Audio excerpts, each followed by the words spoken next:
Los teros se clasificaron a la Copa del Mundo y ya nos metemos de lleno en lo que va a ser este análisis de lo que pasó el sábado en el Estadio Charrúa con la derrota de Uruguay contra Chile, contra los Cóndores, pero una derrota que significó clasificación para Uruguay.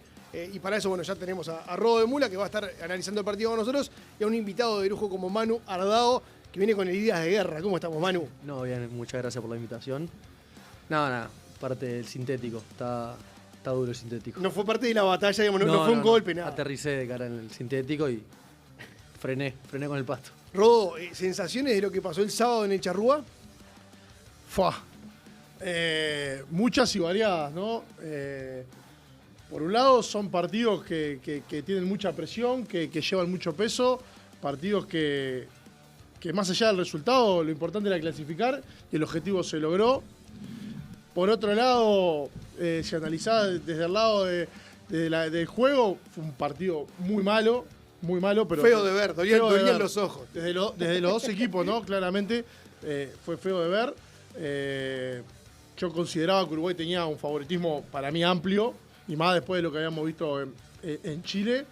Analizaremos con Diego ahora si fue virtud de Chile o defecto de Uruguay, que el partido haya sido como se dio. Pero bueno, nada, también esto que nos tienen acostumbrados estas nuevas generaciones de los teros de clasificar mundial tras mundial, que genera que la vara esté cada vez más alta y que uno hoy se ponga del lado lírico de decir, qué feo que se jugó, clasificamos pero se jugó feo. Nada, y hace capaz que 2 mundiales atrás estábamos dando vuelta al Charrúa porque habíamos clasificado un mundial. Entonces, bueno, nada, es como que es muy ambiguo, hay muchas aristas de lo que pasó, pero la alegría de haber clasificado de vuelta al mundial. Manu, ¿cuánto de calentura por el resultado final y cuánto de alegría y de alivio por haber logrado el objetivo? No, me pasó que yo termino el partido afuera, viéndolo afuera con tarjeta amarilla, y estaba con el Rata, que estaba en la misma que yo, y le digo, vos, ¿te das cuenta que somos unos boludos? Mirá cómo terminó el partido, mirá cómo le damos. Y me dice algo que me hizo bajar un poco y fue tipo, bueno, no podemos pedir siempre que sea todo tan perfecto. Alegrémonos que ya estamos en un mundial, veamos el vaso lleno. Obviamente ese gusto amargo o rabia también, porque nunca querés perder, menos con Chile. Y en mi caso, cómo se me dio, viéndolo de afuera, deja enojo, deja rabia, deja gusto amargo, llamarle como quieras. Pero yo creo que al rato, ya estando en el vestuario, festejando, elegís mirar el vaso lleno y estar contento y los problemas que tuvimos en el partido, y si se jugó bien, se jugó mal, le erramos en esto, erramos en lo otro, lo veremos cuando volvamos después del descanso, preparando la ventana de noviembre, porque a fin de cuentas no tenemos ninguna competencia ahora en el cortito plazo, entonces es latigarse al pedo. Entonces disfrutemos, descansemos y cuando volvemos a entrenar, ahí sí, volvemos para atrás y nos damos todo el palo que tengamos que darnos. Ahora, pensando en lo que pasó en la cancha, obviamente que, como decía Rodo en el arranque, todos esperábamos a un Uruguay distinto, por lo menos que pudiera soltarse un poco más a jugar, sobre todo en algunas circunstancias. De juego ahí estamos viendo lo que pasó en el primer capítulo que se disputó allí en Santiago, que terminó con una victoria de Uruguay con una ventaja que obviamente que termina inclinando la serie, y es el partido que le termina permitiendo a Uruguay sellar la clasificación. Manu, ¿por qué Uruguay en ningún momento de la serie, o en muy pocos momentos de la serie, logra encontrarse con su mejor juego? ¿Es por virtud de lo que hizo Chile? Porque Pablo Lemoyne, obviamente, Uruguay lo conoce mucho. Porque sí, la tensión de una eliminatoria no te permite soltarte tanto. Yo creo que es un cúmulo de todo. Rodo hablaba hoy de lo que es la presión, de lo que hay en juego. Obviamente tiene su parte. Después, en Chile, puntualmente, nosotros el planteo fue los primeros minutos, jugar bien match, jugar con el pie, pasar la presión, y después cuando ellos medio que se asenten a cómo estábamos jugando, cambiar la pisada, no nos salió. Y para mí hay otra cosa que el line and ball nuestro nos dio mucho rédito, sobre todo en el primer partido. Este segundo partido Chile nos defendió bastante mejor, pero estábamos cómodos, generamos algunos penales, sobre todo al principio del partido, que te hace que el partido sea más trancado, menos vistoso, menos jugar lindo. Es line mall y a trabajar ahí hasta generar un penal, y vemos cómo salimos ahí de nuevo. En el primer partido no tuvimos casi lanzamientos, tuvimos creo que uno solo que no salió bien. Acá también tuvimos 2 o 3 lanzamientos jugando desde el line. Yo creo que es un cúmulo de todo, cómo se dio el partido, la presión que hay. Chile también hizo su trabajo, obviamente, en defender.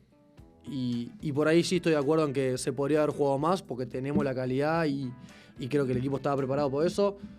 Pero nada, es como se dio el partido. Creo que en Chile lo llevamos bastante bien, nos adaptamos y vimos que la fórmula iba por ahí y logramos sacar la ventaja que a fin de cuentas es la que nos da el pase al Mundial. Le voy a preguntar a Rodo, en algo que es su especialidad, ¿cómo viste y qué tan determinante fue el Scrum a lo largo de la serie, para bien o para mal en cuanto al juego de Uruguay?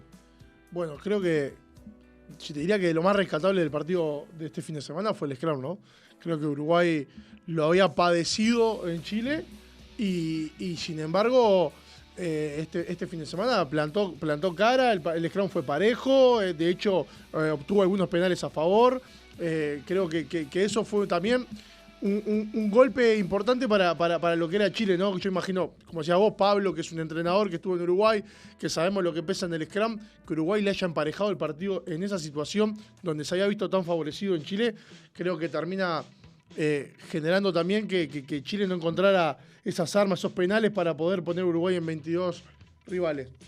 Creo que hay una jugada para mí que es clave en este fin de semana, que era, para mí se terminaba la eliminatoria ahí, que es el try que erramos a inicio del partido de Álvarez. El de Nacho Álvarez. De un lanzamiento de line. Un try que era clarísimo, era más difícil errarlo que hacerlo. Y había más gente por afuera, además. Y creo que si Uruguay hacía ese try, se terminaba la eliminatoria porque no sé si iban 10 minutos, menos de 10 minutos. Era poquito. Nada, creo que era un golpe. Creo que fue la primera vez que entramos en 22 de ellos. Era un golpe de knockout. Y ahí creo que esa jugada puntual le termina dando una vida a Chile. Pero nada, también, como decía recién Manu, si no disfrutás ahora, si no disfrutás esto, ¿no? Digo, que tanto entrenan, que tanto se rompen el alma toda la semana, no te podés castigar por no haber jugado bien. Es como decía, creo que lo mejor es descansar ahora, disfrutar. Sí, y hay tiempo para eso. Obviamente no es pasar la página y lo mandamos para abajo de la alfombra y vaya uno a saber. Sino, cuando volvamos y tengamos que realmente mejorar en el juego, ahí sí, volvamos, démonos palo, apuntémonos entre nosotros, digamos las cosas a la cara. Pero hoy no voy a dejar de disfrutar este momento de poner a Uruguay en un mundial cuando no tengo 3 semanas de descanso, ¿se entiende? Sí, no, totalmente. Y aparte creo que, si bien uno de este lado hoy exige, porque consideramos que Uruguay tiene con claro. ¿no? La verdad es que nosotros los vemos jugar y da gusto verlos jugar. Creo que cuando Uruguay se lanza y logra tener dinámica, nada, genera mucho. Entonces creo que por eso es que nos quedamos con esa sensación de un partido feo. Pero la verdad que nada, volver a un mundial, el cuarto consecutivo. El cuarto consecutivo no es poca cosa. La verdad que es muy grande. Creo que es lo que te decía. Nos acostumbramos tanto a que Uruguay nos lleva al mundial hoy que no logramos disfrutar eso. Nosotros quedamos con la misma sensación igual. O sea, pudimos haber jugado mucho más. Creo que tenemos capacidad para jugar mucho mejor de lo que hicimos. Sobre todo con más ritmo. Por ahí por momentos entramos en el ritmo de Chile que lo favoreció. Pero nada, creo que todos los jugadores sentimos lo mismo. No es que hacemos mirada esquiva de eso, pero son elecciones y ya va a haber tiempo para corregir y para trabajar sobre eso. Ahora, fue algo que pasó en el partido con Chile y pasó acá. Tanto en Santiago como en Montevideo, los dos partidos Uruguay termina jugando con 13. Vos lo decías recién, sos uno de los jugadores que recibió la tarjeta amarilla ahí en el cierre. ¿Por qué se da esta particularidad, el cúmulo de penales? ¿Es parte de la situación de juego, de la tensión de lo que se estaba jugando? Sí. Si Chile lo lleva al extremo Uruguay. Claramente es un punto que estuvimos en el debe en la serie. La cantidad de penales que hicimos creo que es lo que le da más vida a Chile en todo el largo de la cancha. Pensándolo, porque el día de mañana en un mundial, un partido con tantas indisciplinas, jugando con 13, no la contás. No, es insoportable. Yo creo que, si vos te fijás, creo que las 2 veces que terminamos jugando con 13 son en los últimos minutos. Sí. Creo que entra un poco la desesperación porque termina el partido y en los dos partidos Chile se nos viene arriba al final. Entra un poco la desesperación de querer salir de ahí, de no conservar la paciencia que por ahí tuvimos en todo el primer tiempo del último fin de semana, que para mí la defensa fue tremenda. Chile tuvo todo el tiempo en nuestra cancha y nos vamos 7-0 al descanso, con Lazy Moll en 5 yardas, con scrums, con ellos jugando de juego general. Creo que las amarillas vienen por un poco de desesperación y perder esa paciencia y querer solucionar los problemas ya, y por ahí a veces de manera individual, y que llegando al final del partido el arbitraje es mucho más riguroso y con sentido. Entonces, esos penales no se te perdonan y te vas con amarillo. Bien. ¿Qué es lo que viene de acá en adelante para vos? En tu futuro. Venís de jugar en ¿Para Miami. mí, personal? Sí, venís de jugar en Miami y te vi varios partidos jugando. No es que estabas en Miami ahí, jugabas, tenías minutos. Las dos. Pero tenías muchos minutos. Entonces, nada, ¿qué es lo que viene para vos ahora? Tengo la misma pregunta. Sinceramente no sé. Hoy en día no tengo nada contractual. Hoy mi objetivo hasta el sábado era pensar solo en la quali y poner a Uruguay en un mundial. Y tampoco, si bien estábamos trabajando con mi representante, salidas y en el último mes y poco fue, no hablemos de esto, mi cabeza está acá, porque yo me pongo muy ansioso con esas cosas, entonces como que lo dejamos un poco de lado. Hasta el momento no tengo nada, no sé qué voy a hacer el año que viene. La liga, si pretendo volver a Estados Unidos, la liga también está como en un momento muy crítico, equipos que se dan de baja, hay como una crisis económica o financiera en la liga, entonces están terminando de definir cómo va a ser, si se acorta un poco, si se juegan en las conferencias. Es todo bastante caótico la liga, entonces hoy por hoy disfrutando de haber clasificado porque la realidad no tengo nada más. Manu, pensando en cómo cambió tu situación del proceso anterior a este, vos bajo la conducción del Mono Meneses habías estado, formabas parte, digamos, de los entrenamientos semanales, diarios, de la vida del Estadio Charrúa, de Peñarol en su momento. Ahora cambió con Ambrosio como entrenador porque vos justamente estabas afuera. ¿Cuánto el jugador le cambia a la hora de entrar a la cancha con los teros, el estar formando parte del proceso en la diaria? No digo caer en paracaídas, pero sí caer desde afuera con lo que vos venís trabajando día a día con tu club a una cosa totalmente distinta a nivel de selección. ¿Cuánto cambia eso? Yo creo que es bastante personal. A mí me agarró un momento, mi ida a Estados Unidos, en el que estaba bastante cansado, no harto, sino cansado de todos los días lo mismo, porque jugamos el año entero con el mismo staff, los mismos compañeros, el mismo lugar, la misma metodología de trabajo. Lo único que cambiaba era la camiseta, mismos sistemas, cambiaba la indumentaria y el entrenador a veces, que justo cuando yo estaba era Pablo Bouza, que también estaba enteros. Entonces termina generando un desgaste y me daban ganas de probar algo nuevo, de conocer otras metodologías de trabajo, éticas, otra gente, otros idiomas, jugar afuera, mudarme, irme para afuera con mi novia, más pensando en lo que es el proyecto de pareja. Entonces, a mí, personalmente, y hablo solamente por mí, después cada uno tendrá su opinión, me dio otro aire que cuando volvés es, bueno, estoy renovado, ese cansancio o ese desgaste que genera la rutina en el Charrúa, que es dura, no lo tenía, venís con otra hambre, no sé, fresco, ¿se entiende? Entonces, y hablo por mí de nuevo, entro a la cancha como con muchas más ganas, obviamente siempre hay ganas cuando tenés la celeste puesta, pero venís renovado, venís con muchas ganas, con mucha energía, con energía más que nada. Como que no es monótono, no es un día más.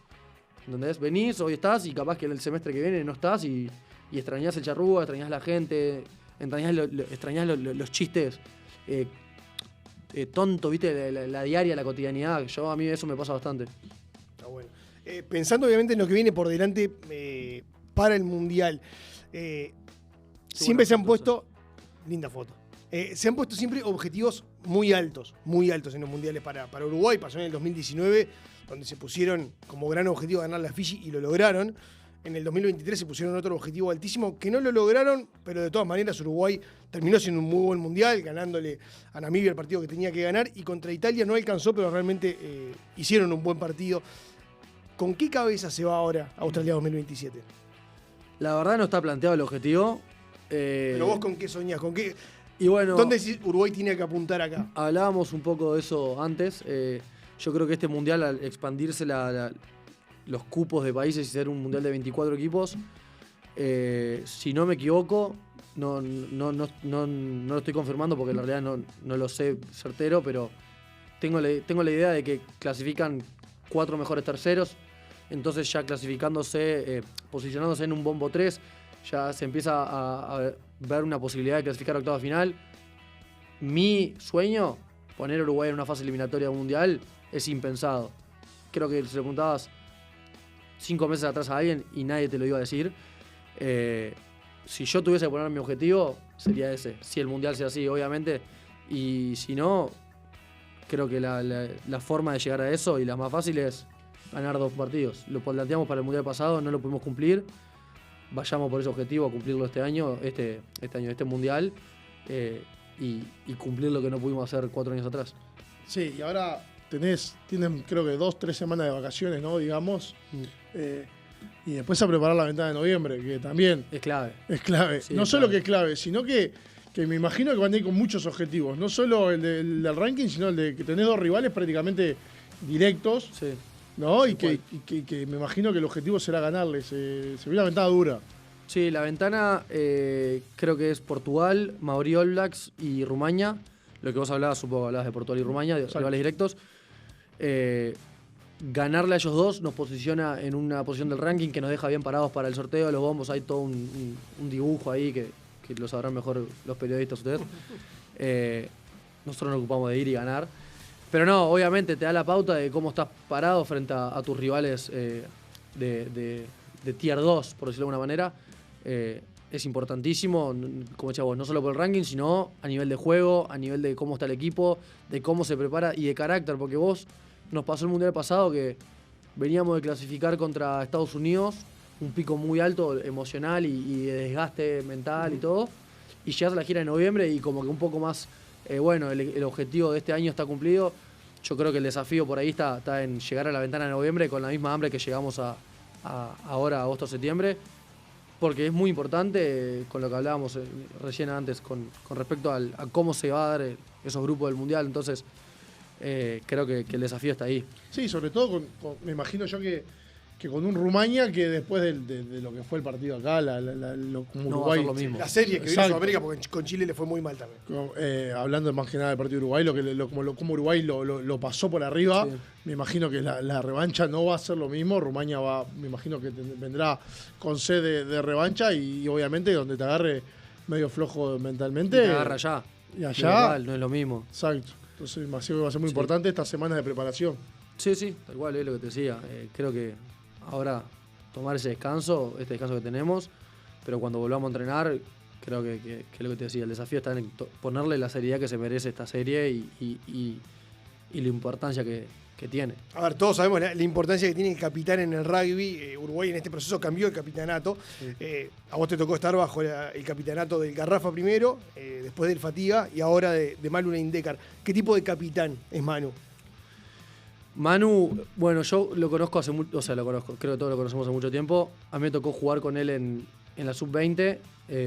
También no era capitán porque era voz de la corte, pero era su capitán, estaba ahí. Para mí es tremendo porque es muy amigo de todos, pero de todos. De los más viejos, de los que acaban de entrar. Es el primero en joder, el primero en hacer chistes, y es el primero en que cuando se corta la joda y hay que trabajar y entrena bárbaro.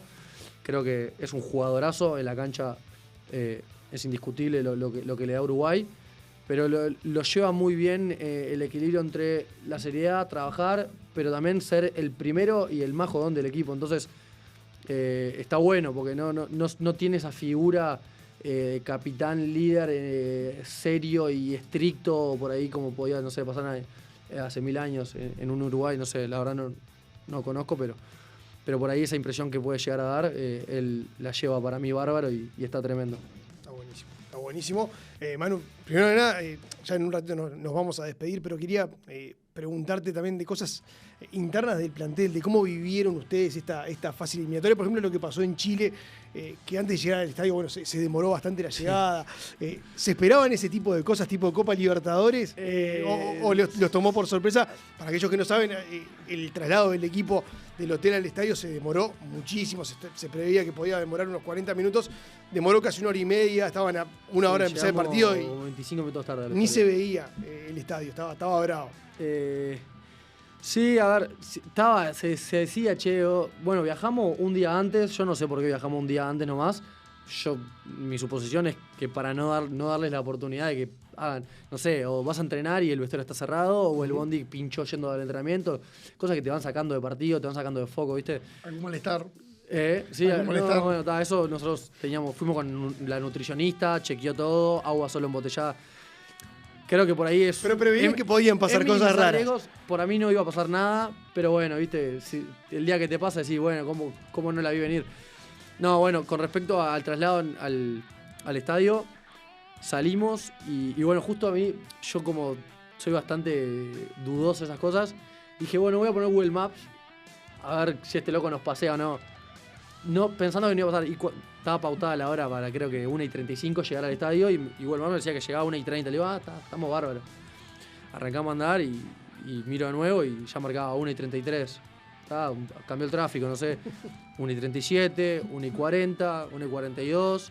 Ya estábamos llegando 10 minutos tarde y cuando miro para afuera íbamos a 2 por hora por la autopista y los autos al lado pasaban, pasaban los pedos.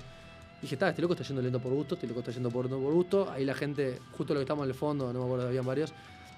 Empezamos tipo a decir, ¿qué onda esto? Empieza el murmullo, claro. empieza el murmullo. Y de la nada vemos que pasa el ómnibus de Chile y atrás de que pasa el ómnibus de Chile arranca nuestro bondi normal, arranca a velocidad normal.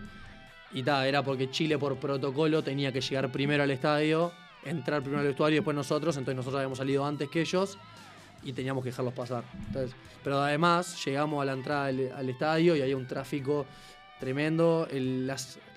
Los accesos al estadio son calles chiquitas, estaba lleno de gente, llegando a pie, en auto, el bondi no entraba, estuvo medio problemático. Llegamos y a la vieja usanza, zapato y para adentro a calentar, más o menos. Pero yo qué sé. A algunos les gustó porque son de esa gente que cuando están mucho tiempo en el estadio se empiezan a volver locos, ¿viste? A aburrirse. Sí, se empiezan a aburrir, se empiezan a comer cabeza. Algunos decían, para mí estuvo tremendo. Llegué, me puse los zapatos a calentar y dale que vamos. Tremendo. Manu, cortito para irnos. Sensaciones de lo que dejó el paso de tu hermano por el Seven en Francia. Imagino que tremendamente orgulloso porque fue impresionante. Sí, ¿no? tremendo. Hablé con él. Lo que más me importaba era que el loco la pase bien porque obviamente es una experiencia. Porque Mónaco hoy está, mañana el año que viene llaman a otro. Es un torneo para ir a divertirse, vivió la experiencia y creo que por lo que hablé con él disfrutó como loco, la pasó bárbaro. Le fue muy bien además, perdió solo un partido de 12. Conoció mucha gente, se hizo amigos. Creo que esa era la idea, a mi entender, de la experiencia que iba a vivir. Jugó muy, muy bien, además. Quedaron muy contentos con él por lo que me dijo. No sé si volverá en febrero, veremos, porque tienen un torneo más. Pero creo que me dejó muy contento lo bien que le fue colectiva, individualmente y lo que disfrutó. Bueno, muchísimas gracias. Vamos arriba, muchas gracias por la invitación. No, gracias a vos. Vamos a una pequeña pausa y enseguida volvemos con mucho más aquí en Fix Rugby.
Los teros se metieron en el Mundial de Australia 2027, pero el rugby uruguayo tuvo más actividad, además de lo que sucedió con el seleccionado, porque hubo fecha en el rugby local, en el Campeonato Uruguayo, en el torneo Clausura, y para meternos en todo lo que sucedió en la etapa, vamos a charlar con el Tano Abadí, el gran relator del rugby uruguayo, que estuvo, bueno, obviamente poniéndole voz a uno de los partidos más destacados de la etapa, que fue el clásico de Punta Carretas. ¿Cómo estamos, Tano? ¿Cómo andan, Rodo? Aguja, qué Tano, lindo estar en la espectacular. pantalla de Fix, un placer. El otro día te tocó estar relatando el clásico. Sí, correcto. Cuervos Champa, partido vibrante hasta el último minuto. Sí, Tremendo. Tremendo. La verdad que resultó muy emocionante, más allá de lo que puede haber sido técnicamente el juego en sí.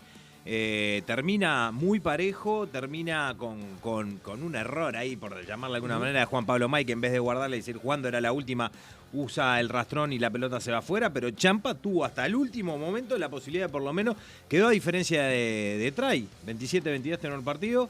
Fue un lindo partido, entretenido, en una jornada poco habitual, un domingo de tarde en el Charrúa, pero la verdad que acompañó la gente, acompañó la tarde y bueno, Cuervos venía de 2 derrotas consecutivas, era imponderable el triunfo para el equipo de los negros del Club de Golf y Champa, que no logra todavía cosechar ese primer triunfo de la temporada, suma el punto bonus defensivo, sí, pero no le alcanza para salir de esa parte final de la tabla. Tuvo algunos puntos altos Champa, entre ellos, bueno, el 10, sí, Parodi, todo, ¿no? Parodi. Sí, Parodi anduvo bien, bueno, el Morro Kelpenmatch también metió un try y tuvo un buen partido, pero sobre todo el destacar lo que ha sido una temporada para los Cuervos que empezó muy bien, que a lo largo del año se le fueron cayendo soldados y que por lo menos, bueno, en esta situación, que aparte en el partido contra Champa se le lesiona a Pasadores, o sea, suma una baja más por lesión, pudo sacarlo y pudo conseguir un triunfo importante, Rodo.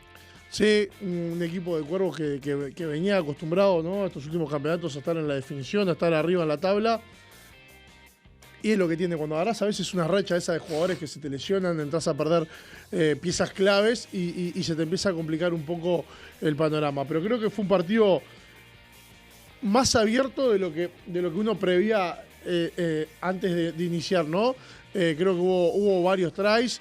El scrum estuvo parejo, no hubo un claro dominador del encuentro. Y en Champa creo que los jugadores más experientes son los que terminaron marcando un poco el termómetro del equipo, ¿no? Como Coronel, como Klappenbach, jugadores que pusieron la pelota adelante. Me gustó mucho el 10. La verdad que es un jugador a seguirlo. Porque muy buen juego con el pie. Sí. Potente patada y siempre bien segura afuera. Sí, Ale me lo había marcado ya en la previa. Me había dicho que es un jugador interesante, que tengo entendido que ha pasado por algún sistema juvenil, así que es un jugador a seguirlo. Y después, los partidos se terminan definiendo por detalles. Champa tuvo la última. Me da la sensación de que no tenía bien claro cuánto iba de juego. Sí. Y termina desperdiciando esa última pelota con la que Cuervo se lleva el triunfo. Ahí tenemos la reiteración de uno de los tries del partido, el que precisamente termina apoyando Klappenbach. Un partido que tuvo también en un nivel muy alto a Santiago Bonazo, que de hecho fue recurrente, elegido, sí, fue elegido como la figura del partido. Recurrente, el pilar de Cuervos, cada vez que nos ha tocado ir con la tele, ha estado en un gran nivel. Cuervos que además venía con mucha baja.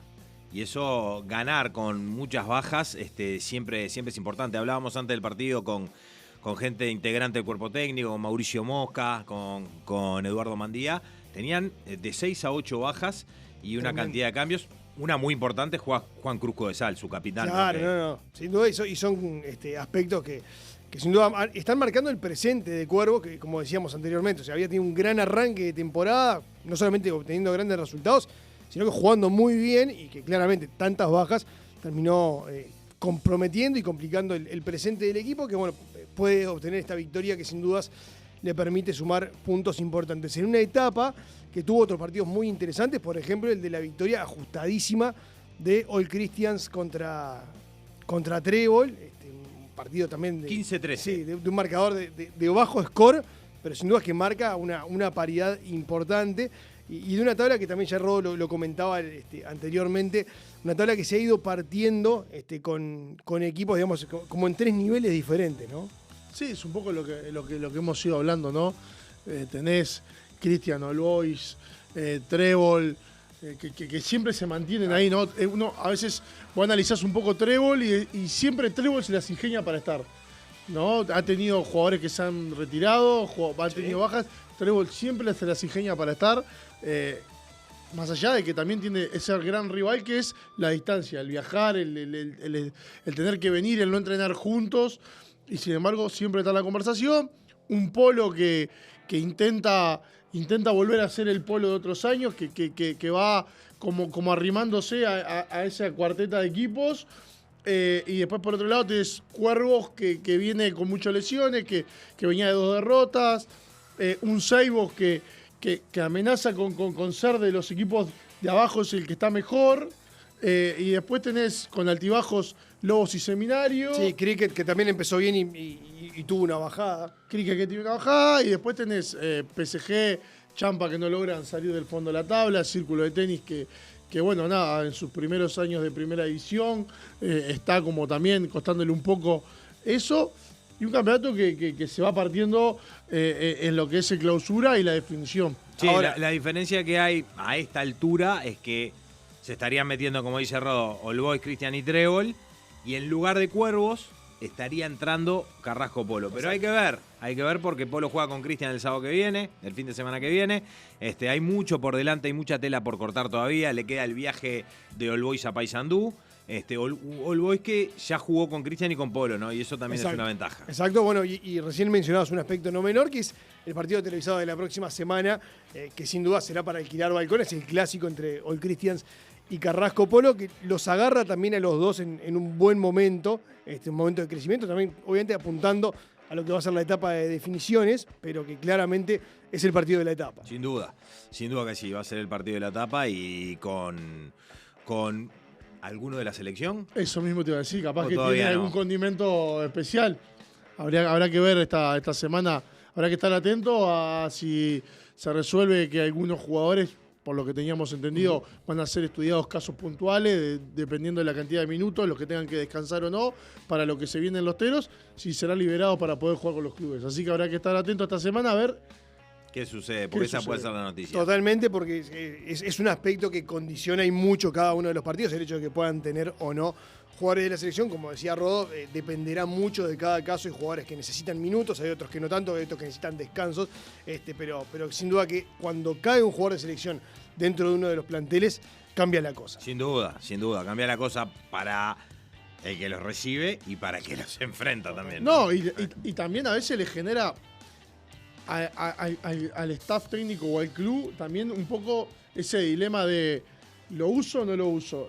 ¿Lo pongo? Sí, es el mejor. Ahora, viene un partido 2 y se vuelve a ir. ¿Y qué hago con el que durante todo el año entrena todo martes y juega los fines de semana en ese lugar? Opinión personal de ambos, ¿son pro de que cuando cae jugador de selección hay que ponerlo de entrada, sí o sí? Yo creo que sí. Y para mí los mejores tienen que jugar. Yo creo que sí. Pienso lo mismo. Bien. Vamos a dar vuelta a la página. Ya hablamos del rugby uruguayo. Vamos a meternos en el rugby internacional. Porque el último fin de semana hubo mucho y de muy alto nivel. Entre algunos de los partidos que se destacaron en el rugby internacional estuvo sin dudas los que se protagonizaron en el Rugby Championship. Entre ellos la derrota agónica de Argentina frente a los Wallabies en un partidazo 21-24 en la última pelota del partido, ya en el tiempo de descuentos.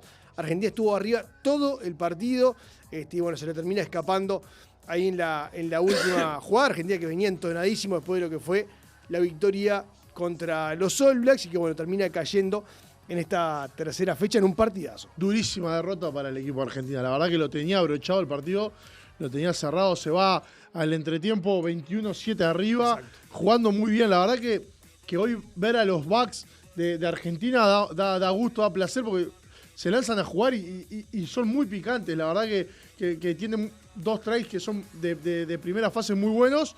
Y luego, como acá estamos viendo... El nivel de Chocobar es tremendo.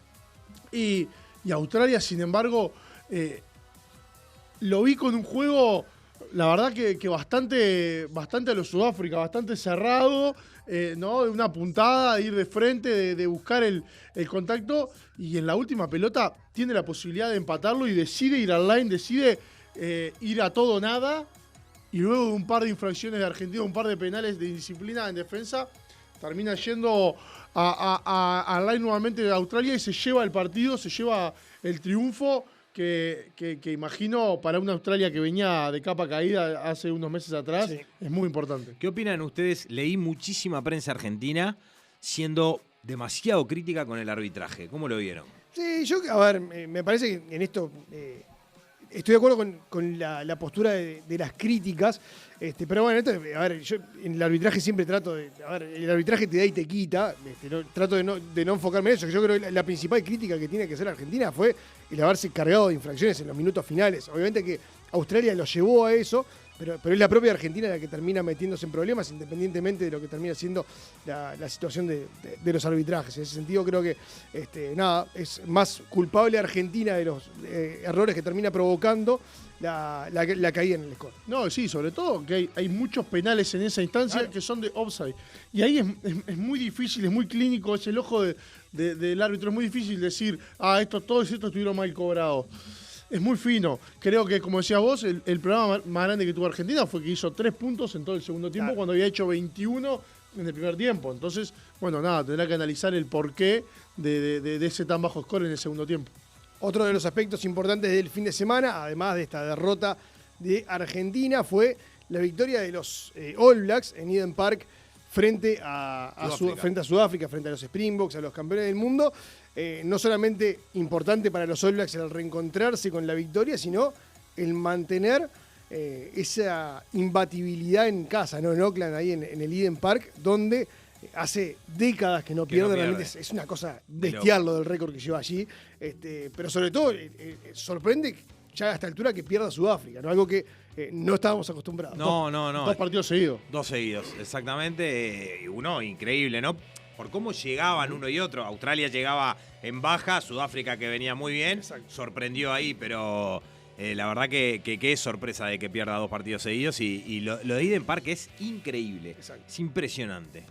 Acá justamente leyendo un artículo de La Nación al respecto, el rugby, desde cuando no pierde, el rugby todavía era amateur. Bueno, fíjate. Cuando Nueva Zelanda perdió allí en Auckland, es una locura realmente. Ahí obviamente fue campeón del mundo y es una de los escenarios más icónicos del rugby internacional, ni que hablar que para Nueva Zelanda es su casa, su principal escenario y donde se siente más cómodo. Ahí llevó a los campeones del mundo y ahí logró una gran victoria para reencontrarse justamente con el triunfo después de lo que había sido la derrota con Y sobre todo me imagino un Sudáfrica que hoy debe estar invadido de críticas, ¿no? Porque Claro. la verdad estaban acostumbrados a no perder 2 partidos seguidos. Un Sudáfrica que en los últimos partidos lo hemos visto como, no sé si la palabra es sobrando la situación, pero como que inventando muchas jugadas raras, A mí me hace acordar buscándole cosas extrañas. este periodo de Sudáfrica me hace acordar mucho al periodo justamente de los All Blacks post campeón mundial, cuando empiezan a probar cosas distintas. O sea, lo ve casi que en su juego imbatible y empiezan a probar cosas distintas, cosas nuevas que lo hacen quizás salirse de su mejor versión. Exacto, es como que se ven imbatibles, Sí. empiezan a inventar lines en cualquier situación de la Exacto. cancha, que son muy lindos, son muy vistosos, la verdad que uno dice, mirá la jugada que hace, pero en un momento se olvidan de lo que significa el partido, que es ganar.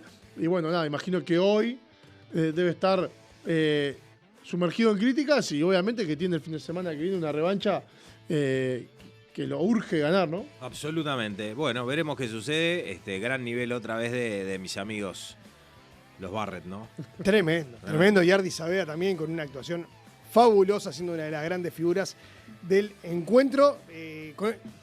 Aquí tenemos más de las imágenes del encuentro entre Nueva Zelanda y Sudáfrica en el rugby internacional, que tuvo mucho, obviamente, este fin de semana con el Rugby Championship, también con más partidos de eliminatorias que se siguen desarrollando. No Totalmente. solamente se jugaron aquí en Sudamérica, también en la Pacific Nations Cup, que dejó, y esto no es menor, a Canadá nuevamente en Copa del Mundial, Mundo. Con poquito, ¿no? Con poquito. Jugando un partido, es increíble. Le ganó a Estados Unidos y le alcanzó. Y ya está, la diferencia de tacto, por llamarlo de alguna manera, a World Rugby hacia nuestra mirada, pero bueno, ya es algo que es llover sobre mojado, ya lo hemos hablado en reiteradas ocasiones, pero sí, Unión de Estados Unidos que está muy mal, que está muy mal. Esto le da esperanzas a Chile de volver a. Es que yo creo que Chile tiene nivel aparte para ganarle. creo que Chile está bien parado. Está bien parado, estoy de acuerdo. Bueno, Está bien el otro día en la transmisión Pablo Lemoyne hablaba, y no sé si ustedes están de acuerdo, yo creo que en esto Lemoyne es un experto, que en este tipo de partidos, en este tipo de series, es determinante el partido de ida. Totalmente. El partido de ida es donde se juega y el Totalmente. segundo partido es absolutamente emocional. Lo dijo de esa manera y me pareció una definición muy, muy precisa de lo que es el partido. Se juega en la ida, Sí. en Salt Lake, confirmado, y luego volverán a Chile, a diferencia de la eliminatoria anterior, donde Chile tuvo que ir a definir a Estados Unidos y termina dando vuelta a la serie, ¿no? Totalmente, y aparte acá ¿Se también acuerdan entró- lo que era sí. la cancha, el barrial? Bueno, la jugada La inolvidable jugada de Yoyo inolvidable Fernández. de Fernández. Sin duda, en donde también va a influir el tema de los viajes, ¿no? Estados Unidos va a tener bastante más viajes que Chile, que hoy Chile terminó el partido en Uruguay y tendrá tiempo para planificar, para viajar a Estados Unidos con tiempo y después volver a Chile. Tenía un día de descanso Chile, Claro, el lunes. El martes ya tenía planificado doble de turno. tremendo. Tremendo, así que bueno, esperemos que obviamente nuestros amigos chilenos puedan dar ese Sin paso duda de, por el de rugby meterse. sudamericano. ¿Y por qué no soñar con un Brasil de ¡Pua! repente en esa tercera repesca? Sería Sería- espectacular. sería Parece imponente. difícil, pero Sería imponente. estaría bueno, estaría bueno. También hubo rugby internacional a nivel de Arrancó. clubes, porque arrancó el top 14. Claro. Arrancó el top 14, la semana anterior había arrancado el Pro de 2, donde también vamos a tener a lo largo de la temporada a algunos uruguayos jugando ahí, pero este fin de semana arrancó a mi gusto, la mejor liga del mundo. No, Este, hoy la la mejor inglesa, liga. sin duda. Sí, La olvidate. inglesa es muy linda también. Para mí la es muy inglesa. linda, el pero top creo que en 14. nivel, el top Hoy 14. 14 le sacó alguna cuadrita de ventaja. Y arrancó con una particularidad. A ver, Se está implementando la tarjeta anaranjada en el rugby francés, que es una tarjeta cuando una infracción no llega a ser de roja de expulsión, pero está un poquito arriba de la amarilla, se saca una tarjeta anaranjada que implica que el equipo durante 20 minutos va a tener un jugador menos. mirá. Y va a reingresar un jugador, pero no el que fue sacado con tarjeta naranja, sino que El de naranja ya no vuelve. ya no vuelve. Mirá. O sea, es expulsado. Es expulsado. La diferencia de la naranja entonces es que a los 20 minutos ingresa un jugador por el que Volvés salió. a tener 15 Exacto. y no te quedás con 14 como una roja. La roja va a quedar para lo que son agresiones graves y la amarilla son 10 minutos, se mantiene como hasta ahora con infracciones penales burdos. Es mucho 20 minutos. Es muchísimo. Es bastante, Bueno, pero no te comes una roja. No. La roja te deja con 14 todo el partido. así que bueno, veremos cómo funciona, cuándo va a ser la primera aplicación de esa tarjeta en algún partido y ver cómo influye en el juego. Es una particularidad, una fecha que obviamente no tuvo presencia uruguaya, exacto, en una liga que bueno, tiene obviamente a Santiago Barata como representante ahí de nuestro país. Castres que perdió, pero no tuvo al uruguayo. Uno de los principales candidatos, que es Figura. Toulouse, ganó y obviamente que pica en punta. También Bordeaux es uno de los candidatos y ganó en su estreno, así que por ahí las principales novedades de este arranque del top 14 que sin dudas tendrá al mundo entero del rugby, bien pendiente y como decíamos antes, ¿no? un Pro de 2 que también tiene algunas figuras uruguayas, va a estar Manu Leindecker participando de la temporada y este año vamos a tener también A Baltamaya. la presencia de Balta Amaya, que se perdió el partido de vuelta de los Teros por conmoción, por el golpe que recibió en el partido de ida, pero que sí ya en los próximos días se va a sumar a Bessiers para poder jugar el año. Ojalá que Balta pueda tener minutos y que pueda desenvolverse de la mejor manera a este nivel, porque un poco también ese compromiso que se ha tenido con el tema del Super Rugby América es que los jugadores puedan desarrollarse y dar el salto obviamente a otras ligas para dejarles más lugar en el profesionalismo a los jugadores locales. Estamos disfrutando imágenes del contundente triunfo de Stade Francés de París, Exacto. que fue muy, pero muy abultado el marcador.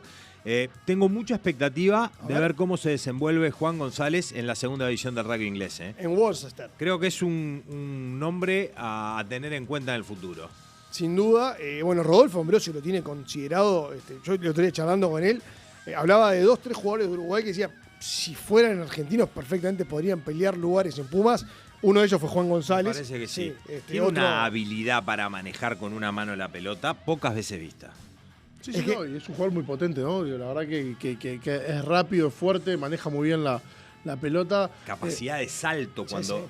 Sí, creo que va a ser interesante sí poder seguirlo y ojalá que tenga una buena temporada por él, por los Teros, por el rugby uruguayo porque eso también va a abrir puertas, ¿no? Porque hablas de un Arata, hablas de un González, hablas de jugadores Amaya, jugadores que empiezan a irse y que si tienen buenas actuaciones, hace que se mire con otros ojos el rugby uruguayo. Yo creo que hay un par de jugadores de los Teros que hoy perfectamente podrían estar jugando, no, capaz que no en un top 14, pero en un Pro de 2, como son Aliaga, como son, ¿cómo es?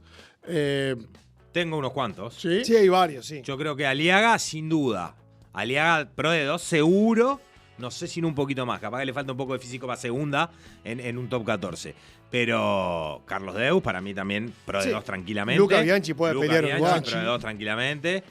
Me parece que por ahí hay algunos nombres. Sí, bueno, también muchos de los backs. Pasa que en los backs es más complicado porque a nivel internacional, jugadores rápidos y de gran tamaño hay muchos, pero y es más complicado, pero creo que también varios de los que están en el Seven y que salieron del Seven, caso de Fachiolo, entre otros, también pueden llegar a buscar alguna oportunidad afuera y ojalá que se les pueda dar. Aquí tenemos otro de los partidos del fin de semana, de Perpiñán y Bayón.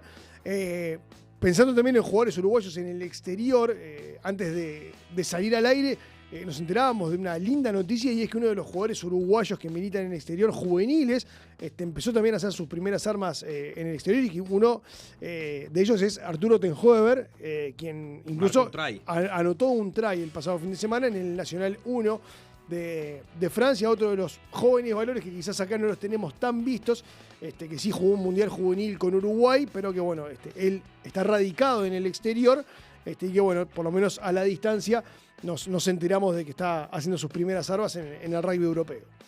Sí, sobre todo pensando en lo que está pasando hoy, en quizás el campeonato donde teníamos más uruguayos militando, que es el campeonato de Estados Unidos, sí, que atraviesa por una crisis financiera, que hay varios clubes que se están dando de baja y que se le empieza a cerrar la puerta a jugadores uruguayos que militaban y de buena manera y tenían muchos minutos.